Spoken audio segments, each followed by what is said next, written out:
wait up. You're not hanging that flag in here. Well, of course I am. Blanche, do you know what this flag represents? This flag belonged to Big Granddaddy Hollingsworth.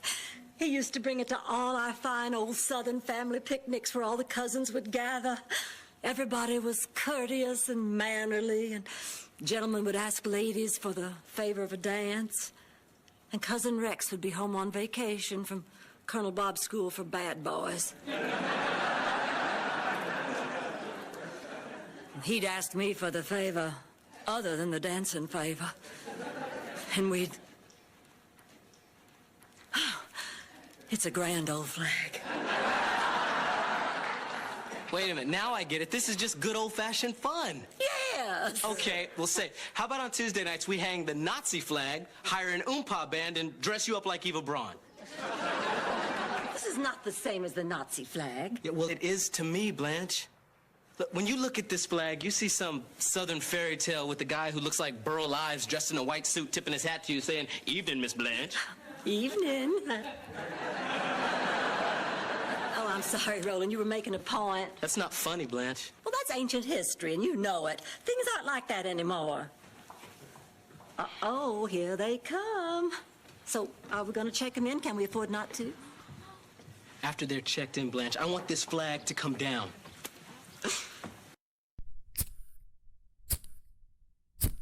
In December 1992, an unlikely battleground for a conversation on race emerges in the pastel lobby of the Golden Palace Hotel.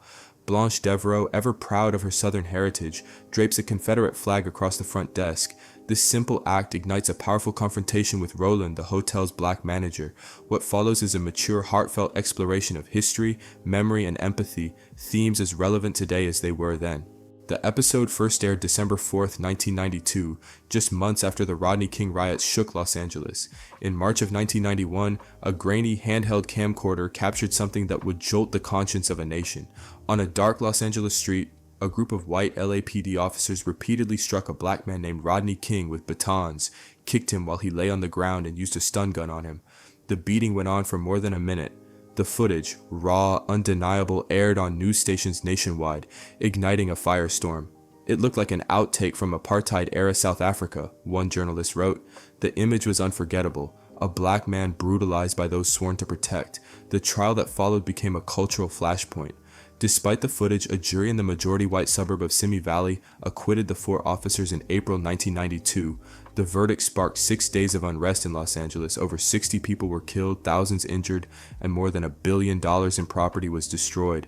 The air filled with smoke, sirens, and grief, an eruption of rage that had been building for decades. But the riots were not simply a response to one incident. They were the result of a long and painful history, a pattern of dehumanization, over-policing, and systemic racism against black Americans. Rodney King unintentionally became a symbol of that suffering.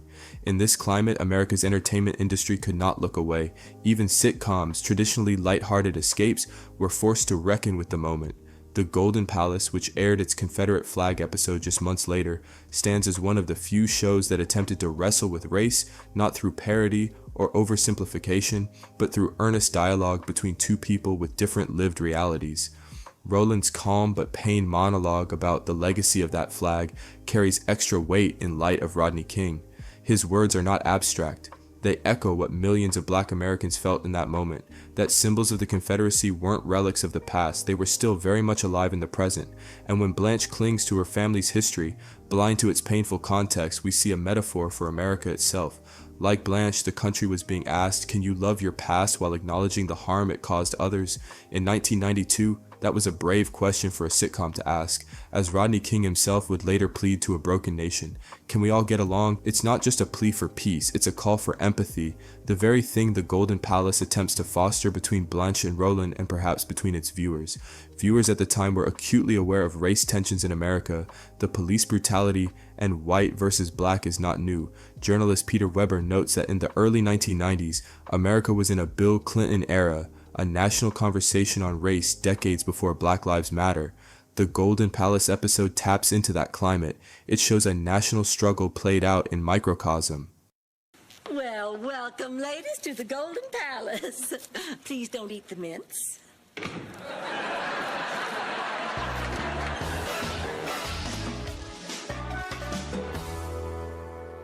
What's doing, Rose? Oh, it's pretty quiet. I've just been calling the Smiths every minute and a half so they won't have time to start rolling around. That's great. I did the same thing on Dorothy and Stan's honeymoon. Drove them crazy. You might want to try it with a German accent. Sophia, you're terrible. Poodle is... I sounded scared. May I help you? Yes, a reservation for Mr. and Mrs. Smith. I see. Mr. and Mrs. Smith. Mr. and Mrs. Smith are here. That's right. This sure... First of all, you can kiss Employee of the Month goodbye. People, they're regular Achtung! Wait a minute, why is that flag still there? I guess Blanche didn't get to it yet. Oh, I see. Hey, what are you doing? I don't want this here, Blanche. Well, I swear, if you're not making such a thing. You know, I remember once when Big Granddaddy Hollingsworth took... Look, just stop it. This flag, Mrs. Devereaux, is not about college football games or quilting bees or fried chicken on Sunday. It's about colleges that won't let me in. It's about companies that won't hire me. It is about crosses being burnt on people's lawns today. Not in the evil past, Blanche, today. And not just in the South, all over. The North is just as bad. Damn Yankees.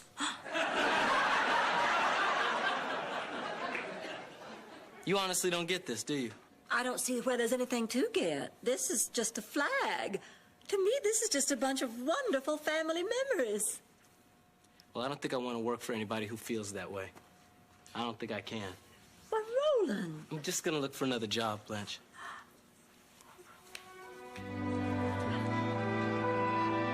Blanche Devereaux nostalgia for her roots runs deep. She grew up in Georgia in a large family cherishing memories of simpler times. To Blanche, the Confederate flag represents the warmth of home and family. As the episode opens, she cheerfully tells Roland that the flag was her grandfather's and stands for good family memories. In her mind, it's innocent pride. However, modern audiences find Blanche's enthusiasm unsettling. As one writer observed in 2021, Blanche's exuberant embracing of the Confederate tradition feels jarring today. If she were around in 2021, she'd probably be Team Trump, and in favor of keeping those creaky monuments intact. It's a provocative line, but not without merit. In many ways, Blanche embodies the mindset of someone who clings to cultural memory without confronting its darker undercurrents. Her love for the flag isn't born of hate, but of sentimentality, a desire to hold on to the idyllic parts of her childhood. Yet that's precisely the challenge. When the symbols of one person's nostalgia are the same symbols that represent oppression and violence to others, reckoning is unavoidable. Blanche's journey in this episode mirrors a broader national conversation. The debate over Confederate monuments, flags, and the idea of heritage not hate intensified sharply during the 2010s and 2020s, especially amid growing calls to remove statues honoring Confederate leaders. For some, these were historical landmarks. For others, they were ongoing reminders of America's unresolved legacy of racism. If Blanche were real, it's not hard to imagine her initially resistant to removing those monuments, viewing them as tributes to her ancestors. But, as this episode demonstrates, Blanche is also capable of growth. When faced with Roland's lived experience, she listens, she changes. That's the difference. The script doesn't make her the villain. It shows her as someone with blind spots, someone whose transformation offers hope that empathy can overcome even the most deeply rooted beliefs. In that sense, Blanche is a mirror, not just of a particular Southern archetype, but of the many Americans who've had to reconsider what those creaky monuments really stand for. Such commentary underscores why even beloved characters like Blanche carry problematic traits. Blanche's fun family memories were tarnished by the truth. Blanche clings to symbols of the Old South while the world around her has begun to question what those symbols mean. Hey, Chewy, what's this on tomorrow's lunch menu? Sausage on split bread? That's a hot dog. Who's gonna want that? Hey, let me tell you something. I have seen people, lots of people, like thousands of people line up for a little piece of sausage. And they do it because it's the only food available. And they suffer in silence as they inch up towards the head of the line with the rain beating down on them. So don't tell me I don't know what people want. It was that bad in the barrio? No, it was last Sunday at the Dolphins game. Listen, do you think I'm wrong? Yes. Well, don't you think you should let me finish my sentence? No. Look, there's a couple in this hotel committing adultery. And I know it's not the in thing, but I happen to believe in family values. Oh, don't start with family values. After Sal died, I had to be a single parent. And I took care of Dorothy the best I could. Oh, Sophia, Dorothy took care of you. Oh, that would explain the free food. Well, I still think we should have a policy against people coming to our hotel to commit adultery. Rose, will you loosen up? Now, don't tell me you never went to a hotel to have a little fun. Well, I may have gone, but not with somebody else's husband. Well, actually, once I did wind up in a hotel bed with someone other than Charlie, but it was an accident, I swear it. You had an affair. Rose Nyland, little Miss Goody Two-Shoes? Well, I'm shocked. I don't know what to say. It wasn't an affair, technically.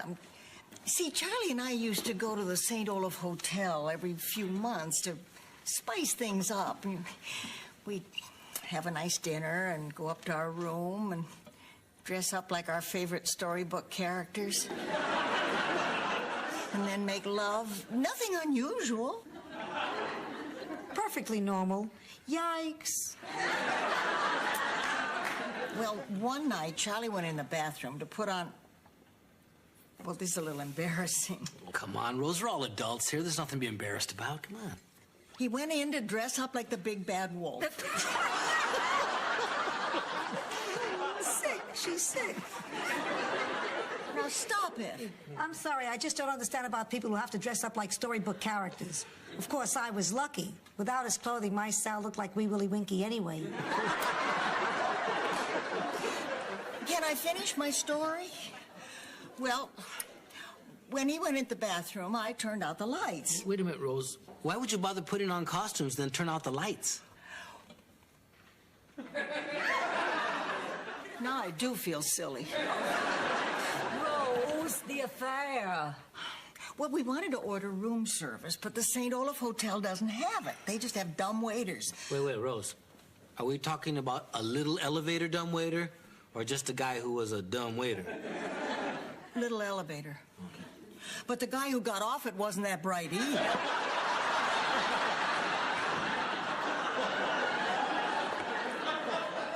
I mean, he saw me in bed and he crawled in.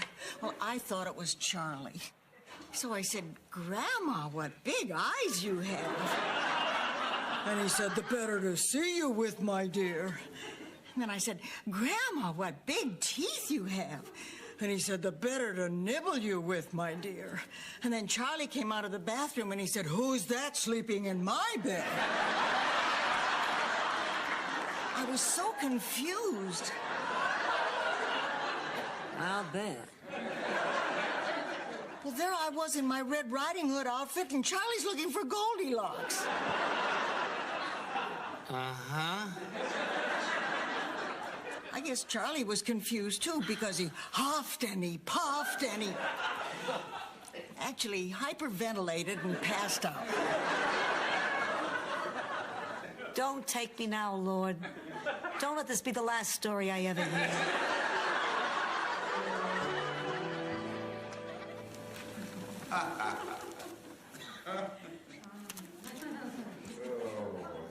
No, I'm going to be more tolerant. Oh, Harry.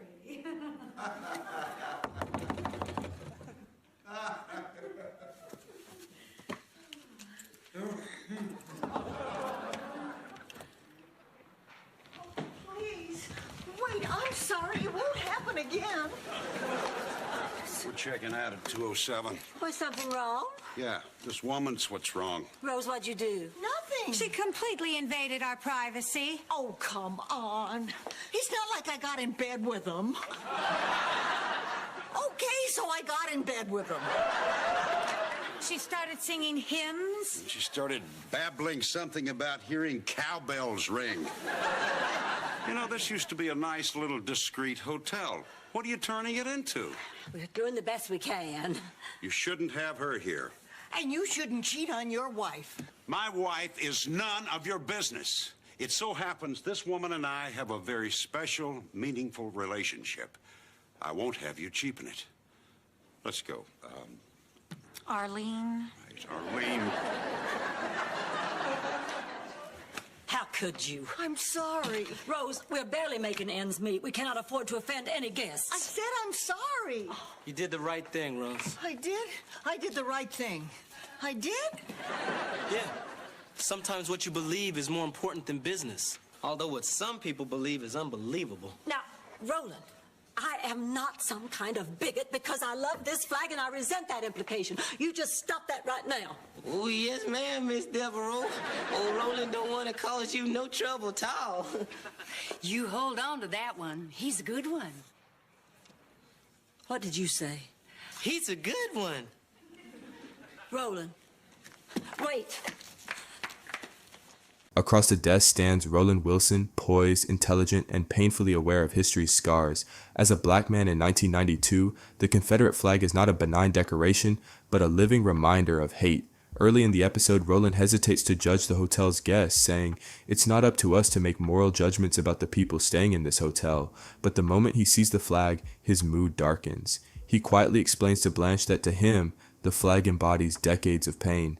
The legacy of that flag is alive every time I walk down the street with a group of my friends and I see a white person cross over to the other side because they're afraid.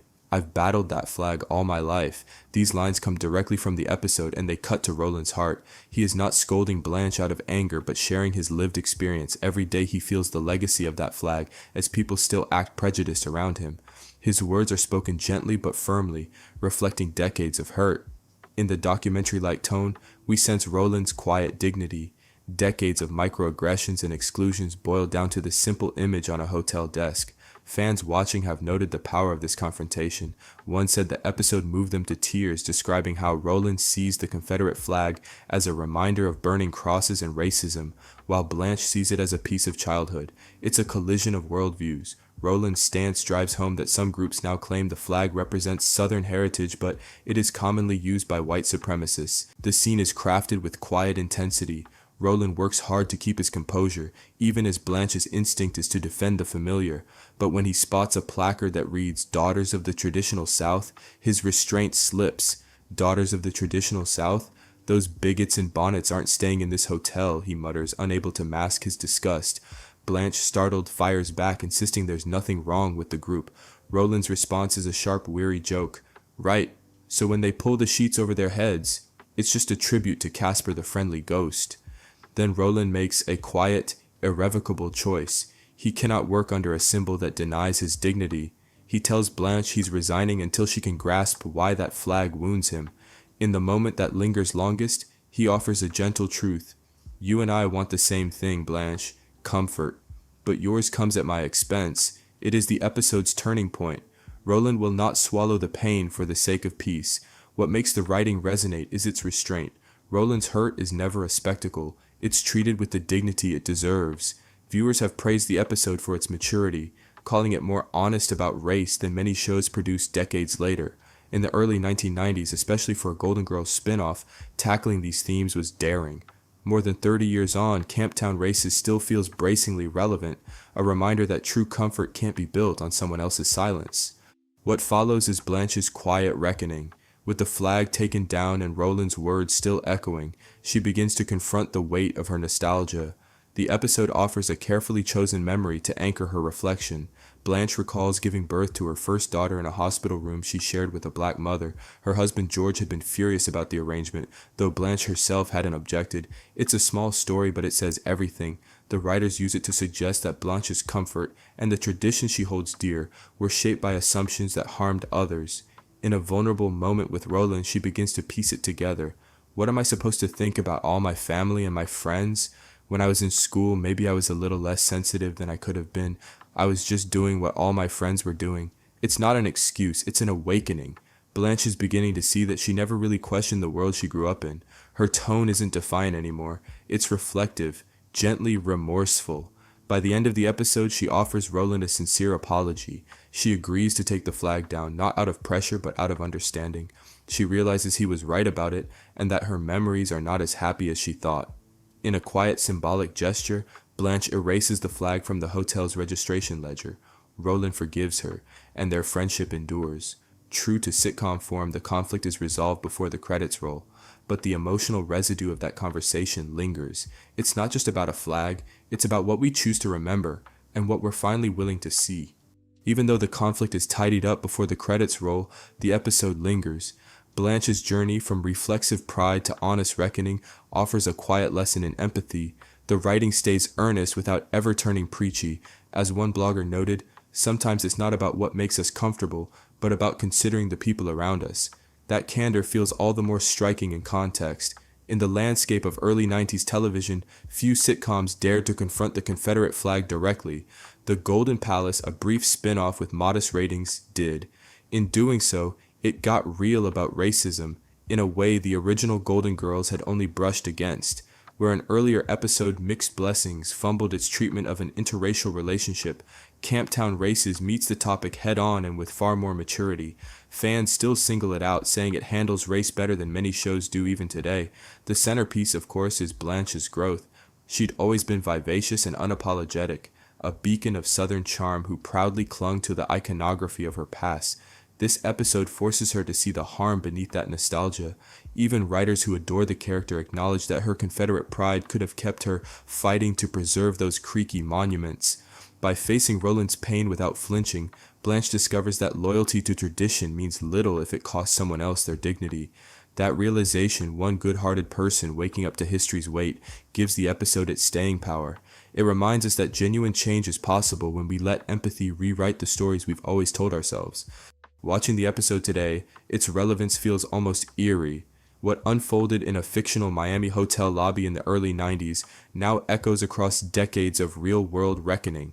The questions raised about symbols, memory, and empathy are still with us, louder than ever. In 2020 and 2021, America took long overdue steps to confront its Confederate past. Mississippi removed the Confederate battle emblem from its state flag. NASCAR banned the Confederate flag at races. Statues of Confederate leaders were pulled down across cities. These changes mirror Blanche's awakening. That pride in a symbol is not justification for the pain it causes. The message of this episode still stands today as part of a wider shift in acknowledging a history too long romanticized. Hey, Roland, I don't feel like that woman in there. I don't feel that way at all. But can't you see, Blanche, that flag ties what you believe and what she believes together. Look, I'm telling you, the legacy of that flag is alive every time I walk down the street with a group of my friends and I see a white person cross over to the other side because they're afraid. Or look, when I'm in the elevator with somebody like you and you're all huddled over in the corner wondering what I'm gonna do, sometimes I just want to go, oh. Just to break the tension. So please don't tell me about that flag. I've battled that flag all my life. Look, Roland, I'm sorry. I'm sorry for everything you have been through, but what am I supposed to do? What am I supposed to think about all my family, all my friends? All right, when I was in school, maybe I was a little less sensitive than I could have been. But I was just doing what all my friends were doing. They were my friends, and we were just acting like everybody we knew acted. Oh. And then when I had my first baby, well, the hospital was packed, and I had to share a room with a young black woman. George made a big stink about the accommodation. She had to have heard him. And I know her baby was every bit as cute as mine. Cuter, in fact. Rebecca was an ugly baby. Turned out fine. Ugly baby. You can get an idea of how she looked if you catch Sophia some morning with her teeth out. The point is, what am I supposed to do and think about my family now? What am I supposed to think about all those people I love? What am I supposed to think about me? Everything I grew up believing in, all my wonderful memories, they're all tarnished now by... God, by the truth. I owe you an apology. No, you don't owe me nothing. Will you stay? Blanche, you really have to start listening to me when I tell you something is bothering me. And I'll try to understand why some of these things mean so much to you. Look, the whole world is messed up right now, and I would like to see that get better, but in order for that to happen, white people are gonna have to start making positive assumptions when they see people of color. And people of color could make positive assumptions when they see white people. Man, things are just messed up. Blanche, let's just try and get rid of all the barriers and just trust each other, okay?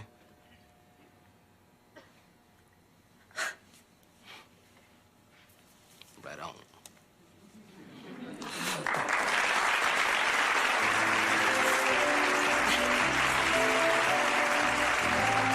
Camptown races aren't nearly as much fun as they used to be is an unexpected treasure of early 90s TV, a quiet proof that honest conversation can pierce even the most comfortable nostalgia. Through Blanche and Roland's journey from friction to respect, the episode suggests something radical yet simple.